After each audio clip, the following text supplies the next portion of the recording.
పూర్వం కొల్లేటిలో నుంచి ధాన్యం బస్తాలు బళ్ళు మీద తోలుకొచ్చేవారు.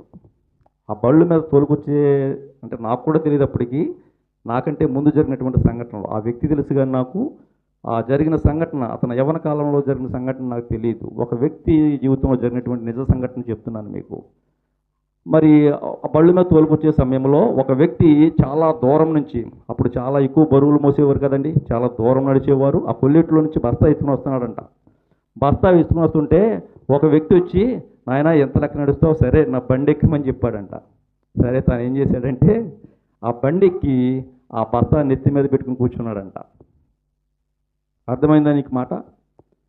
అంటే మనిషిని ఎక్కించుకున్నాడు కదా, తనతో పాటు ఆ నెత్తి మీద పెట్టుకుని కూర్చున్నాడంట. వెనక్కి తిరిగి చూసేటప్పటికి అతను నెత్తి మీద మూట బస్తా ఉంది. ఏంటి ఆ మూట బస్తా నెత్తి మీద ఎందుకు ఉందంటే, నన్ను ఏదో ఎక్కించుకున్నావు, నన్ను అయితే మోస్తాయి కానీ ఎద్దులు, ఈ బస్తా కూడా ఎలా మోస్తాయి అన్నాడట. అర్థమైందండి మీకు? అంటే ఇప్పుడు బండి మీద ఉన్న అతను నెత్తి పెట్టుకుంటే అవి ఎద్దులు కదా బరువు, ఆలోచన లేదు. ప్రియులారా, చాలామంది బరువు నుండి విడిపించాలని మరి అనుకున్నా కానీ వారి బరువులను విడవలేనటువంటి స్థితిలో చాలామంది కనబడుతూ ఉంటారు.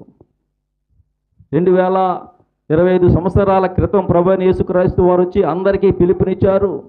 మీరు మోస్తున్న ఆ బరువుల చేత నశించిపోవడానికి వీల్లేదు, ఆ బరువుల చేత కృంగిపోవడానికి వీల్లేదు.